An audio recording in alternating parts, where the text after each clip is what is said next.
Bonjour à toutes et à tous, bienvenue dans notre nouvelle conférence macroéconomique chez Gay-Lussac Gestion. Je suis en compagnie aujourd'hui de Hugo Wallaume, de co-gérant des fonds chez Gay-Lussac Gestion, ainsi que moi-même, Louis de Fels, responsable de l'asset management. Nous allons faire une conférence en 5 étapes. On laissera beaucoup de temps pour les questions et réponses et on essaiera d'avoir un message le plus clair et le plus transparent possible dans ce contexte assez chahuté, que ce soit géopolitiquement comme sur les marchés financiers.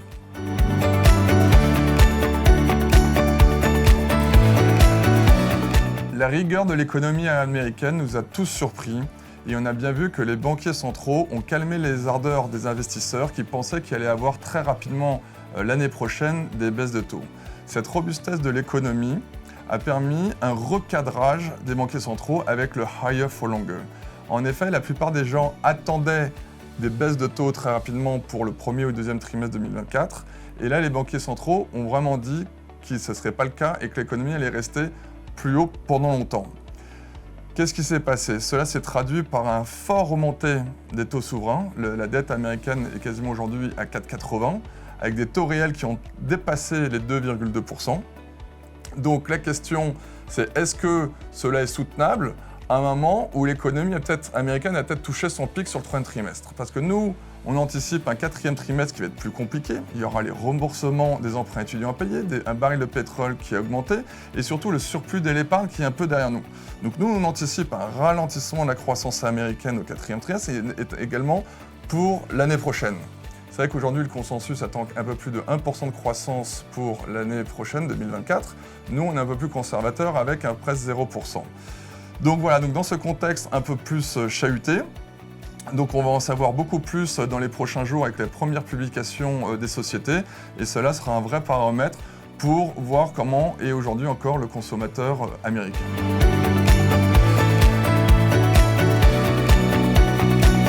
Comme le disait Louis, la vigueur de l'économie mondiale, surtout américaine, et également toutes les bonnes surprises macroéconomiques que l'on a pu observer, ont contribué à largement soutenir l'inflation. On peut le voir sur le graphique, que ce soit au niveau des pays du G7, mais également d'un point de vue mondial. L'inflation atteint des niveaux historiquement élevés et surtout des niveaux qui sont supérieurs aux objectifs long terme des banques centrales, autour de 2%.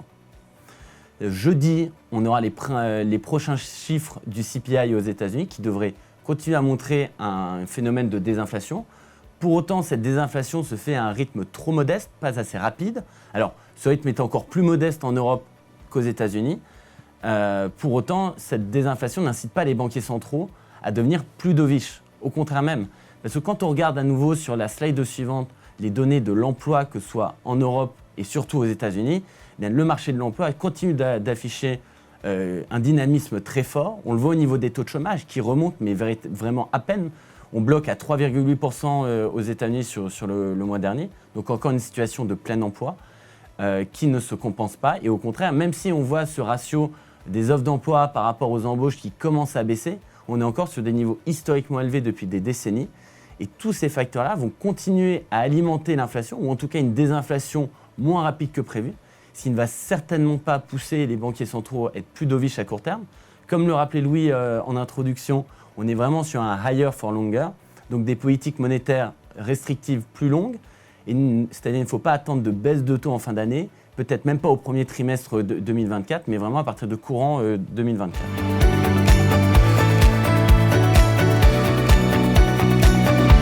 Les taux américains ont dépassé les 4,80% vendredi dernier suite aux très bons chiffres dans l'emploi dont Hugo a parlé tout à l'heure.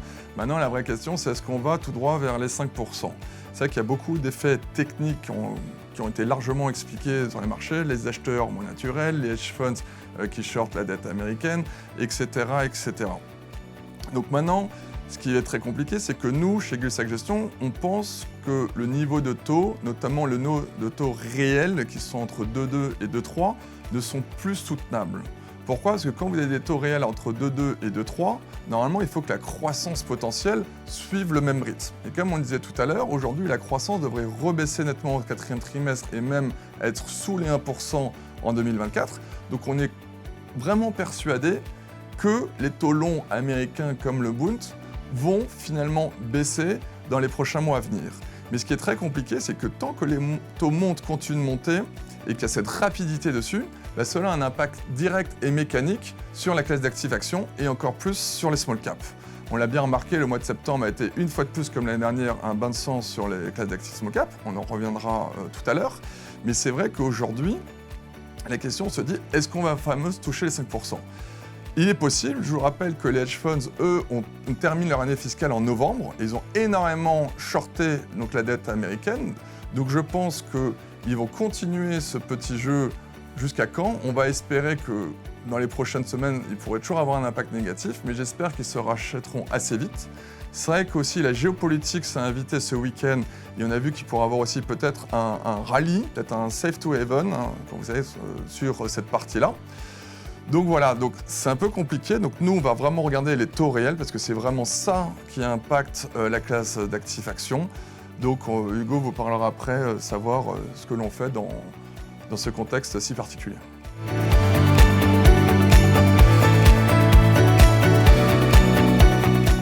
Avec la forte hausse des taux que Louis vient de décrire, il y a un phénomène assez inquiétant pour la classe d'actifs actions, c'est l'equity risk premium qui continue de se creuser.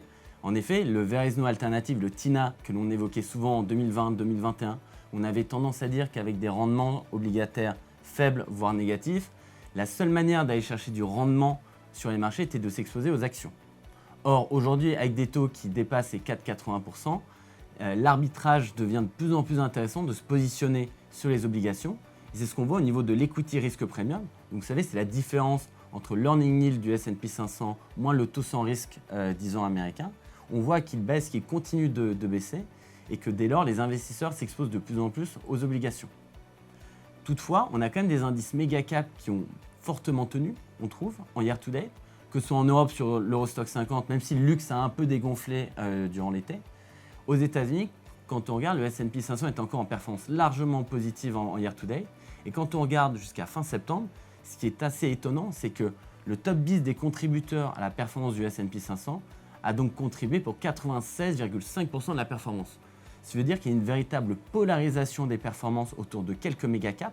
Vous savez, c'est les Nvidia et les GAFAM et Tesla.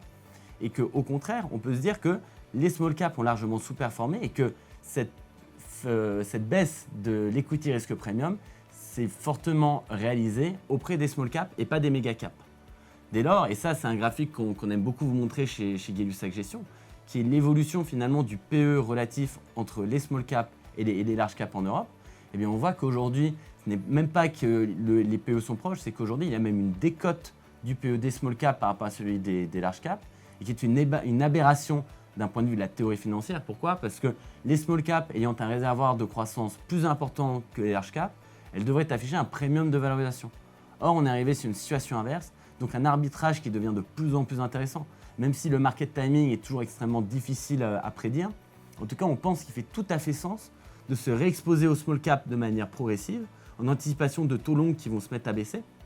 Et surtout, on peut très bien se dire qu'on peut aller arbitrer du monétaire à court terme et s'exposer au taux sans risque pour justement jouer ce flight to quality, tout en s'exposant donc progressivement au small cap pour avoir un réservoir de performance très fort en portefeuille qui finira par payer.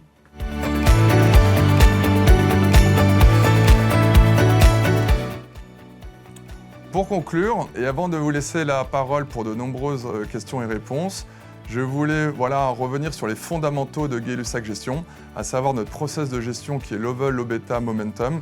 Vous savez, on essaie vraiment d'investir dans des sociétés donc, de qualité qui ont très peu de dettes, même qui sont cash net, qui elles bénéficient des taux d'intérêt. Mais pour le moment, la classe d'actifs small cap, comme vous l'a montré Hugo, est vraiment envoyée avec l'eau du bain. Donc on fait le dos rond, on continue d'aller voir les managements, on continue surtout de ne pas changer nos process de gestion. On en a vu d'autres. Et j'espère avoir de meilleurs beaux jours la prochaine fois qu'on se verra. Merci beaucoup et on attend vos questions-réponses. Merci.